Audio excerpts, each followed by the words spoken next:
Bom dia, galera. Vocês estão conseguindo me ouvir bem aí? Bom dia. Beleza. Estou só aceitando a galera aqui que está entrando. E aí a gente já começa, tá? Deixa eu ver aqui se foi. Tem gente pra caramba entrando, hein? Beleza. Acho que agora vai. Bom, ó, tá só um barulho aí. Quem tiver com o fone ligado aí, dá uma desligadinha. Aí quando quiser perguntar alguma coisinha, só mandar mensagem que eu estou acompanhando aqui, eu paro e eu libero o áudio para vocês perguntarem. Beleza? Deixa eu só aceitar aqui. Aí. Então tá, bom dia. Vamos lá. Então, os últimos conteúdos que eu fui mandando para vocês e gravando a aulinha, todos eles estavam ligados aí, então, ao capitalismo aí mais moderno, né? A globalização, depois blocos econômicos 1 e 2. Eu falei também com vocês nesses últimos conteúdos sobre a classificação dos blocos econômicos, tá? Então, dando sequência aí a essa questão de blocos econômicos, eu preparei essa aulinha de hoje para a gente falar da União Europeia. Não vai dar muito tempo da gente finalizar todo o conteúdo da União Europeia, então para a aula que vem eu fecho ele com vocês, tá? Mas vai dar para a gente adiantar bastante coisa, falar um pouquinho mais desse que é o primeiro bloco econômico que surgiu aí nesse contexto pós Segunda Guerra Mundial, que já é um capitalismo mais financeiro, mais ligado a bancos, a ações, bolsa de valores, tá? Ligado também à reconstrução dos países europeus depois da Segunda Guerra Mundial, beleza? Perguntaram se é a apostila 2. Gente, deixa eu dar uma olhada aqui. Eu acho que ainda é a 1, se eu não me engano. É essa aqui, ó, tá? Da frente C lá, que fala dos blocos econômicos. Eu acho que é a primeira que a gente tá chegando ao final dela ainda, certo? Bom, então eu vou passando aqui, vocês vão acompanhando. Deixa eu só aceitar aqui, beleza? Ó, a União Europeia, então, ela começa, o início dela tá ligado à Bélgica, Holanda e a Luxemburgo, tá? Que é o Benelux, lá no final já no final da Segunda Guerra Mundial. Que é quando esses países eles se juntam ali e põem fim às barreiras alfandegárias. Tranquilo? Então, o início é aí. Então, assim, mas e os outros países? Não são 6 os formadores iniciais? Sim. Mas a ideia de um bloco econômico sem barreiras alfandegárias tem início com esses 3. Tá? Só é concretizado, na verdade, depois essa ideia. Quando o Robert Schuman, que é o primeiro-ministro francês, ele propõe ali uma união entre os países, principalmente os países que passaram pela Segunda Guerra Mundial. Aí vai ter a Alemanha ocidental, porque a oriental vai ser dividida, né, entre os soviéticos. Aí você tem a França, que está faltando aí, você tem a Itália, tá? Que são os países que vão complementar, beleza? Então aqui, ó, nesse mapinha que eu coloquei para vocês, tem Europa dos 6, Europa dos 9, dos 10, dos 12, 15, 25, 27. Atualmente, acabei de chegar. Não, beleza, estão contando aí, Davi. Beleza? Está aparecendo aí na gravação quem está entrando. Tá?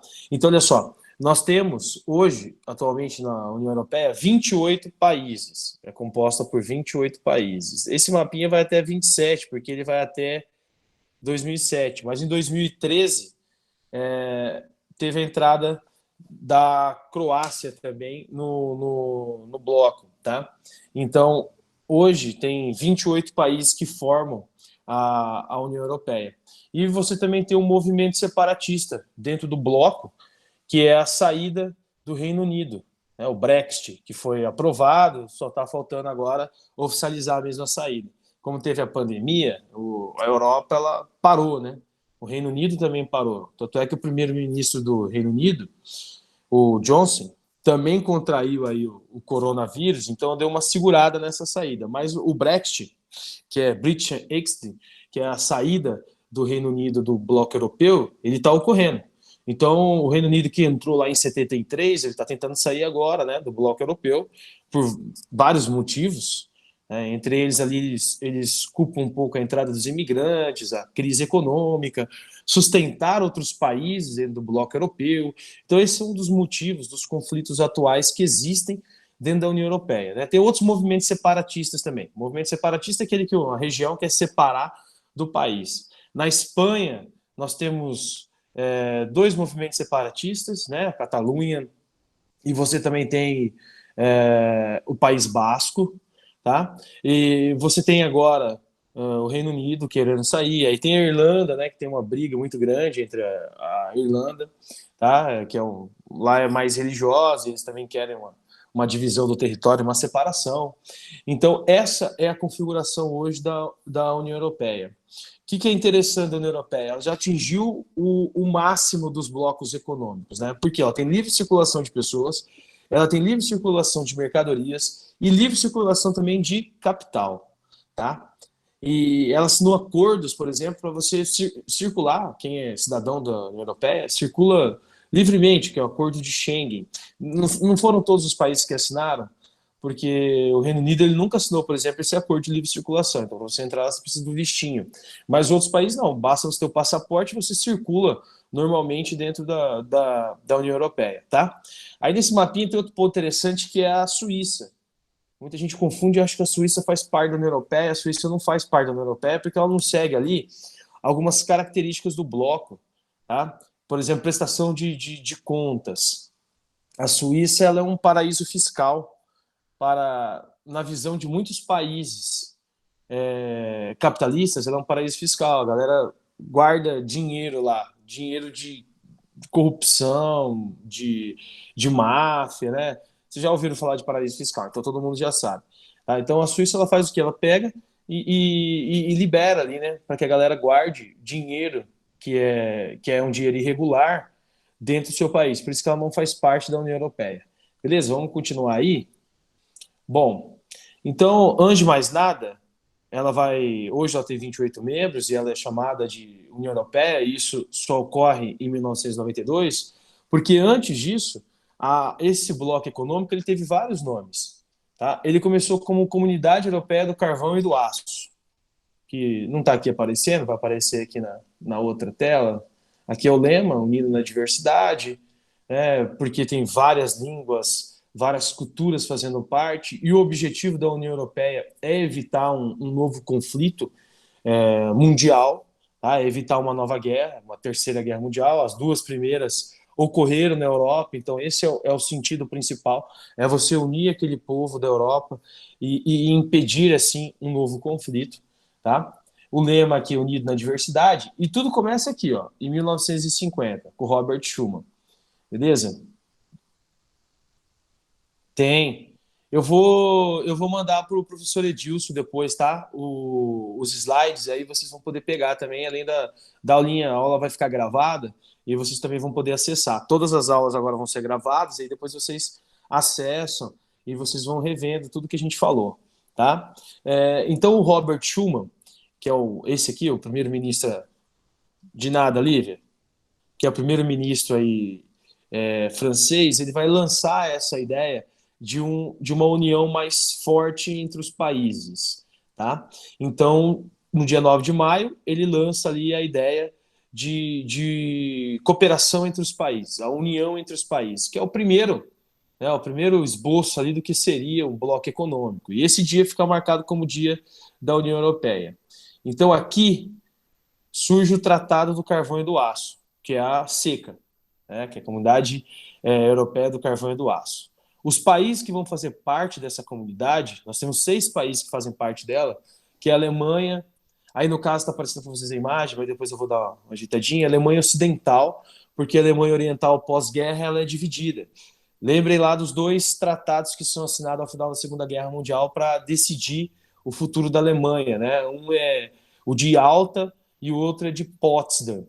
Tá? O de Alta não é nem todo da Alemanha, são mais os países do leste europeu que vão ficar sob o domínio da União Soviética. E o de Potsdam, esse sim já é para dividir a Alemanha e também dividir a capital Berlim, tá? Por isso que a gente põe a Alemanha, mas é a Alemanha ocidental, que é aquela que fica com os capitalistas, a França, os Estados Unidos e o Reino Unido. Beleza? Além da Alemanha, então você tem a Bélgica, tem a França, Itália, Luxemburgo e Holanda. Esses são os primeiros países a formarem a CECA, né? Que é o início da União Europeia, tá? Isso já em 1951 eles já assinam esse tratado de formação.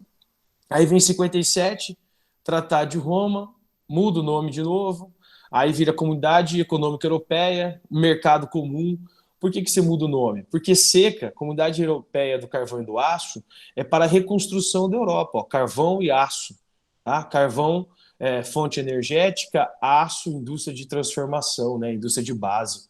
Depois de 57, você já tem ali a União Europeia, ou melhor dizendo, os países europeus já reconstruídos, reestruturados, primeiro porque teve um plano que os Estados Unidos criou para poder incentivar essa reconstrução, depois porque eles já tinham conseguido se reconstruir, e aí era necessário já pensar no quê? No crescimento econômico, né? Dar um novo sentido à economia da Europa.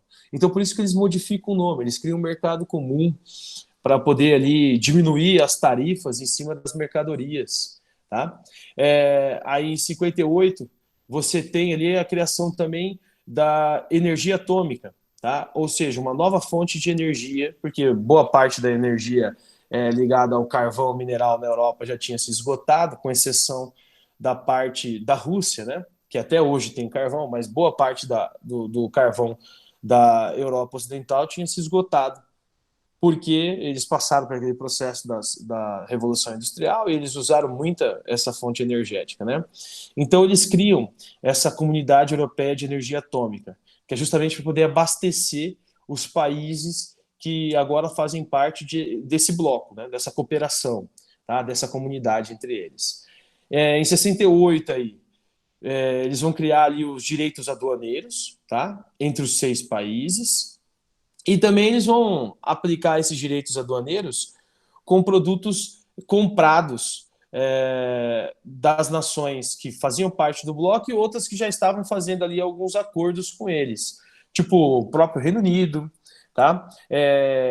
Espanha, Portugal, que ainda não tinha entrado, então eles começam a praticar a redução de tarifas com países que também não estavam dentro do bloco econômico. Belezinha? 73 já começa o alargamento ali do bloco. A gente vai parar por aqui, porque acho que minha aula vai até 8h05, senão eu vou atrapalhar o professor. Mas a gente vai continuar daqui na próxima aula, tá? Aí, sem problemas técnicos como a gente teve hoje. Então, em 73, tem um alargamento, né? Que é a entrada ali de outros países. Então, você tem Dinamarca, Irlanda e Reino Unido. Tá? E lá em 81, você tem a entrada da Grécia também. Tá? Então aí nós já temos mais estados fazendo parte da União Europeia. E tem um detalhe interessante que é a Noruega. A Noruega ela negociou a entrada dela, só que ela não acabou não aderindo. A população não gostou da ideia. Só assim, mas por que a Noruega não aceitou, né? E não seria benéfico para ela?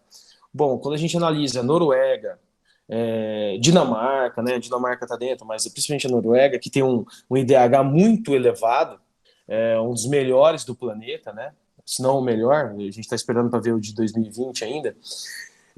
Para ela não fez tanta diferença, porque ela continuou tendo um elevado IDH, uma grande distribuição de renda, uma elevada expectativa de vida, né? Então, o padrão de desenvolvimento da Noruega ele é acima da média. Então, para ela, não era interessante, ou para a população não era interessante fazer parte de um bloco que você tem uma cooperação com países que ainda estão ou estavam se recuperando, né, da guerra ou estavam se recuperando de crises econômicas, como é o caso da Grécia, que entra em 81, mas vocês acompanharam mais recentemente que a Grécia ela sofre vários processos, né? Ela queima o euro, ela tenta sair do bloco agora recentemente, por quê? Porque ela passa por uma crise econômica que ela não tem conseguido superar essa crise.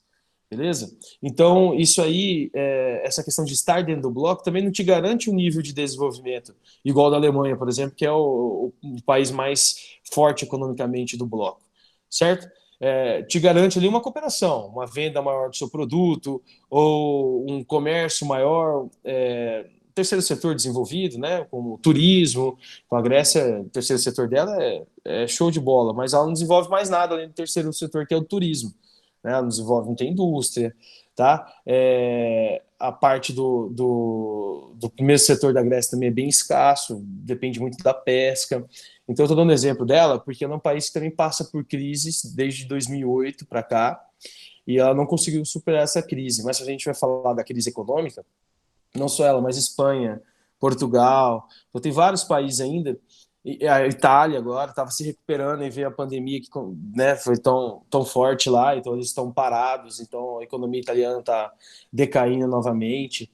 Então esses países, alguns deles da União Europeia, quando a gente analisa o PIB do bloco, extremamente elevado, mas alguns desses países, alguns deles, ainda estão sofrendo pela crise econômica de 2008 e não conseguiram se recuperar. Beleza? Galera, ó, a minha aula ia até 8h05, eu estou indo até 8h07, eu vou parar por aqui, e aí, na aulinha que vem, eu vou ver se eu consigo um tempinho diferente, outro tempinho com vocês, a gente tem duas aulinhas, né? Uma para a gente poder, para a gente poder. Não, Gabi, tá marcado aqui já quem foi entrando, beleza? Tá gravado. Aí eu vou ver se a gente consegue um tempinho maior para a gente poder terminar esse conteúdo aqui, senão a gente vai conseguir só trabalhar ele de novo na segunda-feira. Mas eu já vou mandar os slides para vocês, e aí vocês já pegam os slides, e na próxima aula vocês vão acompanhando junto comigo, e aí vocês vão, tá? Aí vocês vão, beleza, Dani? Vocês vão acompanhando. Tá bom. Tá mesmo, tá diferente. Beleza. Ah, valeu, Enzo. Tá uma beleza mesmo, hein? Dúvidas também com conteúdo passado, se vocês tiverem, já anotem na próxima aula, tá? Assim que a gente começar ela, vocês já vão jogando as dúvidas aí, eu já vou falando para vocês, beleza? Aí a gente torna mais dinâmico. Se tiver um tempinho também livre, eu vou ver com o Edilson e com vocês, para a gente poder acessar um outro horário só para tirar dúvidas. Tá? Não sei se vocês acham interessante, se achar, dá um alô lá pro Edilson, eu vou falar com ele também para liberar. Beleza? Galera, ó, então por hoje a gente vai parar aqui, porque senão eu vou atrapalhar o outro professor. E aí a gente se vê na próxima semana ou nessa semana ainda, se eu conseguir um tempinho, pode ser à tarde, tá? Aí eu mando um alô, falo para eles avisarem vocês. Beleza? Tá? Então eu vou